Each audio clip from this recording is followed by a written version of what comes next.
कि पांडव यदि युद्ध में जीते तो केवल और केवल इसलिए जीते कि भगवान कृष्ण उनके पक्ष में थे। और ये कारण था कि जब युद्ध के बाद पांचों पांडवों में एक होड़ सी लगने लगी, कहीं अर्जुन ने कह दिया कि युद्ध में मेरा गांडीव चला तो ही तो युद्ध जीत पाए हम। भीम ने कहा नहीं, मेरी गदा का कमाल था ये महाभारत युद्ध जीतना। सब अपनी अपनी हाँकने लगे, सब अपने अपने लगे, और भगवान कृष्ण एक कोने में खड़े सुन रहे थे। कि जब सब कह रहे थे मेरे गांडे, मेरी तलवारें, मेरा ये, भगवान ने कहा कि आपस में उलझो नहीं, चलो थोड़ा टहलाते हैं। पांचों को साथ ले लिया, चलो टहलाते हैं, थोड़ा बाहर भ्रमण करते हैं, छोड़ो इस विवाद को कि किसके कारण जीता युद्ध।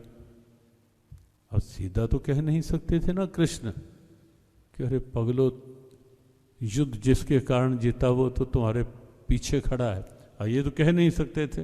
बड़े ढंग से कहा चलो थोड़ा भ्रमण कराते हैं।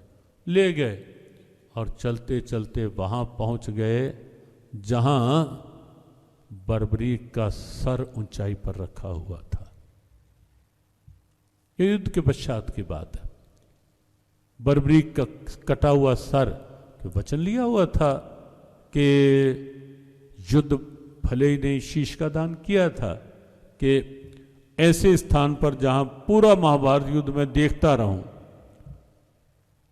तब जब सामने लेकर गए, भगवान कृष्ण ने कहा कि पार्थ, पहचानते हो इसे? बर्बरीक भीम का पौत्र, भीम, घटोत्कच और आगे बर्बरीक। क्या जानते हो इसे? चुप। क्या इससे पूछो कि युद्ध में क्या देखा? पूछा, बर्बरीक क्या देखा युद्ध में? बर्बरीक ने कहा कुछ भी नहीं देखा। इतनी बड़ी सेनाएं, इतने योद्धा, इतनी मारकर, इतना सब कुछ, तो आप कह रहे कुछ भी नहीं देखा?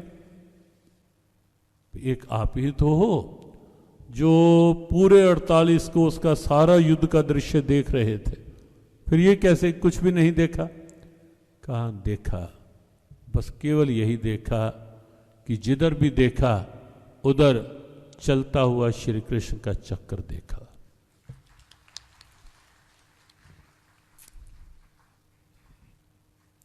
चलता हुआ चक्र देखा। मय्येवेते निहिता पूर्वमेव निमित्त मात्रम भव सव्य साचिन। 11वें अध्याय का 33वां श्लोक।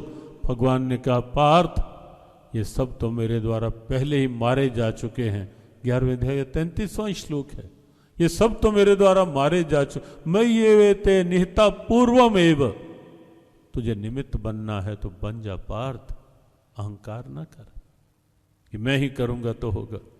और ये हम सब के लिए सावधानी की बात है कि कहीं कहीं कभी कभी जाऊं कहीं संस्था में या कहीं भी जाऊं, ये सोच लेते मैंने ये किया, मैं ही करूंगा तो होगा, मैं ना करता तो देखता कैसे होगा होता। भगवान कहते हैं, अरे भाई, कार्य तो मेरे द्वारा हुआ है। तस्मात् त्वमुत्तिष्ठ यशो लभस्व।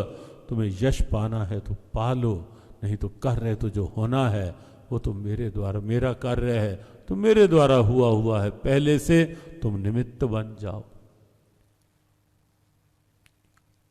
बर्बरीक ने कहा, मैंने कुछ नहीं देखा, चलता हुआ श्री कृष्ण का चक्र देखा केवल।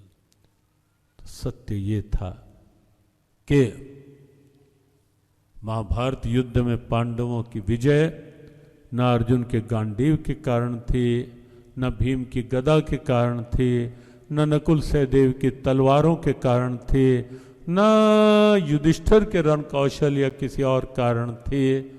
कारण केवल एक ही था, यत्र योगेश्वरः कृष्णो यत्र पार्थो धनुर्धरः तत्र श्रीर्विजयो भूतिर् ध्रुवा नीतिर्मतिर्मम। जहाँ कृष्ण है वहीं विजय है। हाँ, वो बर्बरीक तो भगवान का बाद में वर था कि कली काल में, इसलिए जो आजकल खाटू श्याम के रूप में जो उपासना, पूजा या श्रद्धा, आस्था उमड़ रही है, ये निश्चित समझो कि खाटू श्याम, श्याम बाबा कोई स्वयं में अलग सत्ता नहीं है। भगवान कृष्ण का ही दिया हुआ एक वर है खाटू श्याम। मूल तत्व, मूल श्याम भगवान कृष्ण है।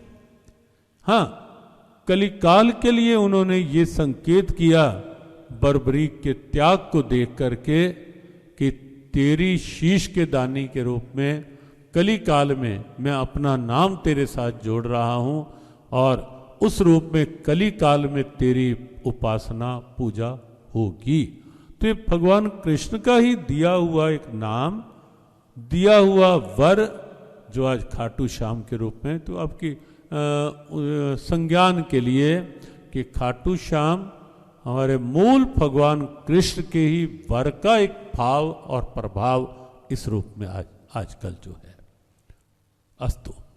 तो महाभारत युद्ध में विजय केवल और केवल इसलिए कि जहाँ भगवान कृष्ण साथ हैं और श्री कृष्ण का साथ धर्म के साथ है। सेनाएं दो थी, धर्म और अधर्म के बीच का युद्ध था, दो परिवारों के बीच का नहीं। विजय धर्म की होनी निश्चित थी। क्यों? कि भगवान कृष्ण के अवतार का प्रयोजन था ही यही, धर्म संस्थापनार्थाय, धर्म की स्थापना के लिए वो आए थे, इसलिए धर्म की विजय निश्चित थी। हाँ, अर्जुन ने ये भाव बनाया कि भगवान कृष्ण से, उनसे, उन्हीं को मांग लिया और भगवान कृष्ण उस मांग के अनुसार पांडवों के साथ हो गए और अंततः युद्ध में विजय की स्थिति बनी।